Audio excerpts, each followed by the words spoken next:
ہم تھوڑی دیر کے لیے یہ آیتیں پڑھیں گے۔ لکھا ہوا ہے، جس دن میں نے ان سے قسم کھائی تاکہ ان کو ملک مصر سے اس ملک میں لاؤں جو میں نے ان کے لیے دیکھ کر ٹھہرایا تھا، جس میں شہد اور دودھ بہتا ہے، اور جو تمام ممالک کی شوکت ہے۔ اور میں نے ان سے کہا، تم میں سے ہر ایک شخص ان نفرتی چیزوں کو جو اس کی منظور نظر ہیں دور کرے، اور تم اپنے آپ کو مصر کے بتوں سے ناپاک نہ کرو۔ میں خداوند تمہارا خدا ہوں۔ لیکن وہ مجھ سے باغی ہوئے اور نہ چاہے کہ میری سنیں۔ ان میں سے کسی نے ان نفرتی چیزوں کو جو اس کی منظور نظر تھی ترک نہ کیا اور مصر کے بتوں کو نہ چھوڑا۔ تب میں نے کہا کہ میں اپنا خیر ان پر انڈیل دوں گا تاکہ اپنے غضب کو ملک مصر میں ان پر پورا کروں۔ تو پیارے بھائی بہن، خدا اس لیے اسرائیلیوں پہ قانون اور قاعدے ڈالا۔ کئی کو بولے تو خدا ان لوگوں کے پچھلے زندگی کو جانتا تھا اور وہ بت پرستی کو ان کے زندگی میں سے توڑنا چاہتا تھا۔ ان لوگ جانوروں کی عبادت کرتے تھے اور بتوں کے سامنے اپنا خون بہاتے تھے، اور کھانے سے پہلے کھانے کا ایک حصہ بتوں کے سامنے رکھتے تھے۔ پیارے بھائی بہن، اسرائیلیوں کے ہم پچھلے زندگی کو جاننا ضروری ہے۔ ان کے رگوں میں بت پرستی جم گئی تھی۔ اگر ہم کورنتھیوں کے نام پولس رسول کا پہلا خط باب 8 اور اس کی آیت 1 سے 13 دیکھیں گے، اور باب 10 اور اس کی آیت 1 سے 33 دیکھیں گے، تو پولس رسول کورنتھیوں کے بارے میں یہ بتائیں کہ کورنتھیاں بت پرست تھے، اور ان لوگ اپنے جانور کے ذبح کرنے کے لیے بتوں کے پاس لاتے تھے۔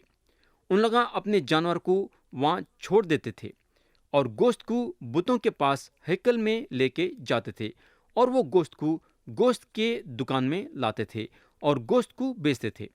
جب نیا عہد نامہ کا زمانہ شروع ہوا تو جو خدا پرست اسرائیلیاں تھے، جب ان کو پتہ چلا کہ یہ گوشت کو بتوں کے سامنے رکھ کے اس کے بعد بیچا جاتا تھا، تو ان لوگاں یہ گوشت کو خریدنے سے انکار کر دیے۔ ان لوگاں یہ گوشت کو خریدنا نہیں چاہتے تھے۔ جو غیر قومی لوگ یسوع مسیح پہ ایمان لائے تھے، ان کو یہ گوشت کھانے کے لیے دل میں کوئی ڈر نہیں تھا۔ کئی کو بولے تو ان لوگاں یہ بات جانتے تھے کہ بت میں کوئی دم نہیں ہے، نہ تو ان کے لیے بت کوئی مطلب رکھتا ہے۔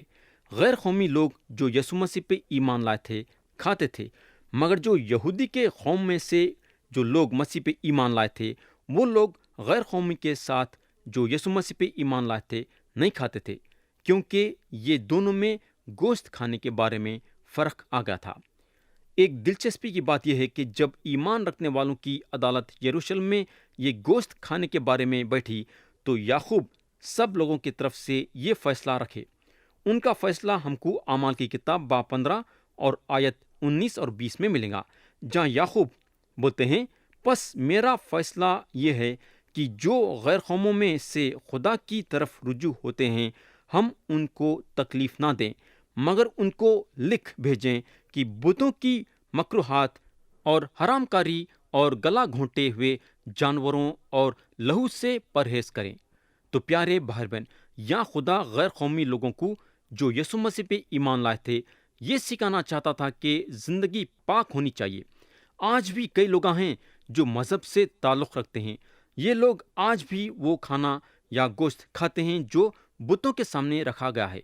پیارے بھائی بہن، اصل میں دیکھا گیا تو اسرائیلیوں کے پاس بہت ہی کم گوشت تھا کھانے کے لیے جب ان لوگاں بیابان میں تھے، بلکہ ان لوگاں بیابان میں چلانے لگے کہ ان لوگوں کو گوشت ہونا کھانے کے لیے۔ آج بھی جو ہے جو قوم مشرق کی طرف ہیں، گوشت کی کمی کو محسوس کرتے ہیں۔ تھوڑے لوگاں تو ترکاری بھاجی کے سوائے اور کچھ نہیں کھاتے۔ اس کی وجہ یہ ہے کہ وہاں گوشت کی کمی ہے۔ تو پیارے بھائی بہن، جو جانور کی کھادگی میز پہ آتی تھی، وہ جانور کو خیمہ اجتماع کے دروازے کے پاس لایا جاتا تھا ذبح کرنے کے لیے، اور خون کو وہاں انڈیلا جاتا تھا، اور خون کو خرمنگا پہ رکھتے تھے، اور جو چربی رہتی تھی وہ راحت انگیز خوشبو کے لیے گزرانی جاتی تھی۔ تو جو قربانی تھی وہ سلامتی کی قربانی تھی، اور جو بچ جاتا تھا وہ اس کے حوالے کیا جاتا تھا جو جانور کو ذبح کرنے کے لیے لاتا تھا، اور یہ آدمی وہ گوشت کو پکاتا تھا تاکہ اپنے گھرانے اور رشتہ داروں کے ساتھ بیٹھ کے کھائے ویسا۔ تو پیارے دوست، یا آپ سوچ سکتے کہ کئی کو یہودی ایمان رکھنے والے غیر قومی ایمان رکھنے والوں کے ساتھ بیٹھ کے نہیں کھاتے تھے اور نہیں کھانا چاہتے تھے، کیونکہ غیر قومی ایمان رکھنے والے وہ گوشت خرید کے کھاتے تھے جو بتوں کے بیچ میں سے ہیکل کے باہر آتا تھا بکنے کے لیے۔ یہ ہوگا آیت 7 میں لکھا ہوا ہے، اور آئندہ کبھی وہ ان بکروں کے لیے جن کے پیرو ہو کر وہ زناکار ٹھہرے ہیں اپنی قربانیاں نہ گزرانے، ان کے لیے نسل در نسل یہ دائمی قانون ہوگا۔ پیارے دوست، یہاں جو بکروں کا ذکر ہے وہ بت پرستی کے بارے میں بات کرتا ہے۔ یہ بکروں کا ذکر ہم کو تاریخ کی دوسری کتاب باب 11 اور اس کی آیت 15 میں ملے گا۔ یہ آیت اگر ہم پڑھیں گے تو لکھا ہوا ہے، اور اس نے اپنی طرف سے اونچے مقاموں اور بکروں اور اپنے بنائے ہوئے بچھڑوں کے لیے کاہن مقرر کیے۔ تو ایسا جو ہے یروبیام جو اسرائیل کے بادشاہ تھے لوگوں کو بت پرستی کرنے میں مجبور کر دیے تھے۔ تو آیت 7 میں جو ہے دیکھتے ہیں وہ بت پرستی کے بارے میں ہے، اور خدا اس کے لوگوں کو یہ سمجھانا چاہ رہا تھا کہ تم لوگاں بت پرستی نہ کو کرو۔ خدا کا بولنے کا مطلب یہ ہے کہ وہ جانور کو خیمہ اجتماع کے دروازے پہ لانا اور ذبح کرنا، اور اگر نہیں لاتے ہیں تو اس کی سزا بہت بڑی ہے۔ جب اسرائیلیاں وعدے کے زمین پہ پہنچے تو اس کا طریقہ بدل گیا، مگر جو قانون خدا بنا دیا تھا وہ ہمیشہ کے لیے تھا۔ یہ بات کو مد نظر رکھتے ہوئے ہم کو چلنا ہے۔ خدا نہیں چاہتا تھا کہ اسرائیلیاں پھر سے بت پرست بن جانا، اور خدا نہیں چاہتا تھا کہ جب ہم یسوع مسیح پہ ایمان لائے ہیں، ایمان کو چھوڑ کے پھر سے بت پرستی میں لگ جانا۔ خدا جو ہے اسرائیلیوں کو بچانا چاہتا تھا، اور آج ہم کو بھی بچانا چاہتا ہے۔ یہ ہوگا آیت 8 اور 9 میں لکھا ہوا ہے، سو تو ان سے کہہ دے کہ اسرائیل کے گھرانے کا یا ان پردیسیوں میں سے جو ان میں بدباش کرتے ہیں، جو کوئی سوختنی قربانی یا کوئی ذبیحہ گزران کر اسے خیمہ اجتماع کے دروازے پر خداوند کے حضور چڑھانے کو نہ لائے، وہ اپنے لوگوں میں سے کاٹ ڈالا جائے۔ تو خدا کافی اہمیت دیا جانور کو خیمہ اجتماع کے دروازے پہ لا کے ذبح کرنے کے لیے، چاہے وہ خدا کے لیے قربانی رہو یا پھر اپنے خود کی کھادگی رہو۔ یا یہ دو آیتوں میں خدا سوختنی قربانی کے بارے میں بات کر رہا ہے۔ جب جانور کو سوختنی قربانی کے طور پہ چڑھانے کے لیے لایا جاتا تھا تو وہ چڑھاوا سوختنی قربانی کے قانون اور قاعدے کے مطابق ہوتا تھا۔ قربانی چڑھانے کے لیے صرف ایک ہی جگہ تھی، یعنی کہ خیمہ اجتماع کے دروازے پہ۔ خدا جو ہے یہ بات اسرائیلیوں کو بار بار یاد دلاتے گیا تاکہ ان لوگاں بت پرستی کے طرف نہیں پلٹے۔ ویسا یہ قانون اور قاعدہ اجنبیوں کے لیے بھی تھا اور پردیسیوں کے لیے بھی تھا جو اپنا ٹھکانہ اسرائیل میں بنا لیے تھے۔ خدا ان کے لیے بھی یہ قانون اور قاعدہ رکھا۔ ہمیشہ یہ بات کا خطرہ تھا کہ کہاں اسرائیلیاں غیر قوموں کے طرف رجوع ہو جائیں گے۔ ہم کو معلوم ہونا چاہیے کہ غیر قوم کے لوگاں ان کے بیچ میں بسے ہوئے تھے۔ اسرائیلیوں میں یہ کمزوری تھی کہ ان لوگاں غیر قوموں کے لوگوں کو زندہ اور سچے خدا کی طرف پلٹانے کے بجائے ان کے خداؤں کی طرف پلٹ جاتے تھے اور ان کے ویسی بت پرستی کرنا شروع کر دیتے تھے۔ یہ ایک بہت بڑی کمزوری اسرائیلی قوم میں تھی۔ خدا ان لوگوں کو یہ چیزوں سے بچا کے رکھنا چاہتا تھا۔ خدا آج بھی ایمان رکھنے والوں کو اپنے کلام کے ذریعے سے نیک ہدایت دیا ہے کہ بت پرستی اور غیر قوموں کے صحبت سے بچے رہنا۔ کورنتھیوں کے نام پولس رسول کا پہلا خط باب 10 اور آیت 14 میں یسوع مسیح پہ ایمان رکھنے والوں کے سامنے یہ ہدایت دی گئی ہے، جہاں لکھا ہوا ہے، اس سبب سے اے میرے پیارو بت پرستی سے بھاگو۔ یہ ہوگا اگر ہم کورنتھیوں کے نام پولس رسول کا دوسرا خط باب 6 اور اس کی آیت 14 سے 17 دیکھیں گے تو خدا کے طرف سے یسوع مسیح پہ ایمان رکھنے والوں کے لیے یہ صلاح ہے، جہاں لکھا ہوا ہے، بے ایمانوں کے ساتھ ناہموار جوئے میں نہ جتو، کیونکہ راز بازی اور بے دینی میں کیا میل جول، یا روشنی اور تاریکی میں کیا شراکت، مسیح کو بالیال کے ساتھ کیا موافقت، یا ایماندار کا بے ایمان سے کیا واسطہ، اور خدا کے مقدس کو بتوں سے کیا مناسبت ہے، کیونکہ ہم زندہ خدا کا مقدس ہیں۔ چنانچہ خدا نے کہا ہے کہ میں ان میں بسوں گا اور ان میں چلوں گا پھروں گا، اور میں ان کا خدا ہوں گا اور وہ میری امت ہوں گے۔ اس واسطے خداوند فرماتا ہے کہ ان میں سے نکل کر علیحدہ رہو اور ناپاک چیز کو نہ چھوؤ، تو میں تم کو قبول کر لوں گا۔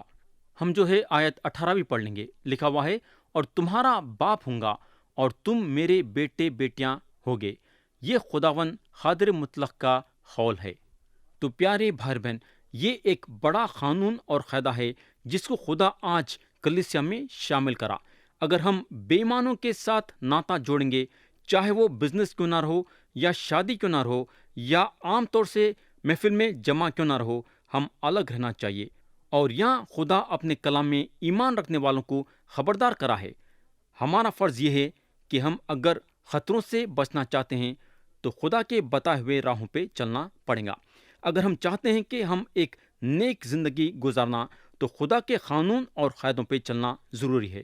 خدا ہمارے ہاتھ میں بائبل شریف اس لیے سونپا تاکہ ہم خطروں سے بچے رہیں اور ایک پاک اور نیک زندگی گزاریں۔ یہ ہوگا آیت 10 سے 16 میں لکھا ہوا ہے، اور اسرائیل کے گھرانے کا یا ان پردیسیوں میں سے جو ان میں بدباش کرتے ہیں، جو کوئی کسی طرح کا خون کھائے، میں اس خون کھانے والے کے خلاف ہوں گا اور اسے اس کے لوگوں میں سے کاٹ ڈالوں گا، کیونکہ جسم کی جان خون میں ہے، اور میں نے مذبح پر تمہاری جانوں کے کفارے کے لیے اسے تم کو دیا ہے کہ اس سے تمہاری جانوں کے لیے کفارہ ہو، کیونکہ جان رکھنے ہی کے سبب سے خون کفارہ دیتا ہے۔ اسی لیے میں نے بنی اسرائیل سے کہا ہے کہ تم میں سے کوئی شخص خون کبھی نہ کھائے، اور نہ کوئی پردیسی جو تم میں بدباش کرتا ہو کبھی خون کو کھائے۔ اور بنی اسرائیل میں سے یا ان پردیسیوں میں سے جو ان میں بدباش کرتے ہیں، جو کوئی شکار میں ایسے جانور یا پرندے کو پکڑے جس کا کھانا ٹھیک ہے، تو وہ اس کے خون کو نکال کر اسے مٹی سے ڈھانک دے، کیونکہ جسم کی جان جو ہے وہ اس کا خون ہے جو اس کی جان کے ساتھ ایک ہے۔ اسی لیے میں نے بنی اسرائیل کو حکم کیا ہے کہ تم کسی قسم کے جانور کا خون نہ کھانا، کیونکہ ہر جانور کی جان اس کا خون ہی ہے۔ جو کوئی اسے کھائے وہ کاٹ ڈالا جائے گا۔ اور جو شخص مردار کو یا درندے کے پھاڑے ہوئے جانور کو کھائے، وہ خواہ دیسی ہو یا پردیسی، اپنے کپڑے دھوئے اور پانی سے غسل کرے اور شام تک ناپاک رہے، تب وہ پاک ہوگا۔ لیکن اگر وہ ان کو نہ دھوئے اور نہ غسل کرے تو اس کا خون اسی کے سر لگے گا۔ پیارے بھائی بہن، اگر ہم یوحنا کی انجیل باب 6 اور اس کی آیت 54 سے 56 پڑھیں گے تو مسیح ایک دلچسپی کی بات کرے۔ مسیح بولتے ہیں، جو میرا گوشت کھاتا اور میرا خون پیتا ہے، ہمیشہ کی زندگی اس کی ہے، اور میں اسے آخری دن پھر زندہ کروں گا، کیونکہ میرا گوشت فی الحقیقت کھانے کی چیز اور میرا خون فی الحقیقت پینے کی چیز ہے۔ جو میرا گوشت کھاتا اور میرا خون پیتا ہے وہ مجھ میں قائم رہتا ہے اور میں اس میں۔ اب سوال یہ پیدا ہوتا ہے کہ مسیح ایسا کئی کو بولے؟ کئی کو بولے تو گوشت کی زندگی خون میں ہے۔ مسیح کا بولنے کا مطلب یہ ہے کہ ہم ایمان کے ساتھ ان کے خون کو قبول کرنا جو انہوں ہم سب کے لیے صلیب پہ بہائے۔ اگر ہم ان کے خون کو قبول کریں گے تو ہم زندگی پائیں گے۔ یسوع مسیح اپنا پاک خون بہا کے صلیب پہ اپنی جان دیے۔ زندگی جو ہے خون میں ہے۔ میرے بھائی، یہ ایک بڑی سچائی ہے۔ یہ بات کے ذریعے سے ہم کو آج یہ سمجھ میں آتا ہے کہ ہابیل کا نذرانہ خدا کے نظروں میں قاین کے نذرانے سے بھی کیوں زیادہ عزیز تھا، کیونکہ ہابیل کا نذرانہ خون کا تھا اور قاین کا نذرانہ ترکاری بھاجی تھی۔ خدا کو خون کی ضرورت تھی اور ترکاری بھاجی کی نہیں۔ خون بہانے کے ذریعے سے ہمارے گناہ معاف ہوتے ہیں، اور یسوع مسیح آپ کے لیے اور میرے لیے 2000 سال پہلے صلیب پہ اپنا پاک خون بہا کے یہ کام کرے۔ تو پیارے بھائی بہن، کیا آپ اپنے زندگی میں یسوع مسیح کو قبول کرنا چاہیں گے؟ کیا آپ یسوع مسیح پہ ایمان لا کے گناہوں کی معافی حاصل کرنا چاہیں گے؟ کیا آپ ہمیشہ کی زندگی حاصل کرنا چاہیں گے؟ خدا یہ ایک ہی رستہ نکالا جس کے ذریعے سے آپ کو اپنے گناہوں کی معافی اور ہمیشہ کی زندگی ہے۔ اگر آپ یہ سمجھتے ہیں کہ آپ دوسرے رستوں سے گناہوں کی معافی اور ہمیشہ کی زندگی حاصل کریں گے تو یہ آپ کی غلط فہمی ہے، آپ گمراہ ہو گئے ہیں۔ آج آپ کا ایک اچھا فیصلہ آپ کو گناہوں کی معافی اور ہمیشہ کی زندگی دلا سکتا ہے۔ خدا آپ کے ایک اچھے فیصلے کے انتظار میں ہے تاکہ آپ کو گناہوں کی معافی اور ہمیشہ کی زندگی ملے ویسا۔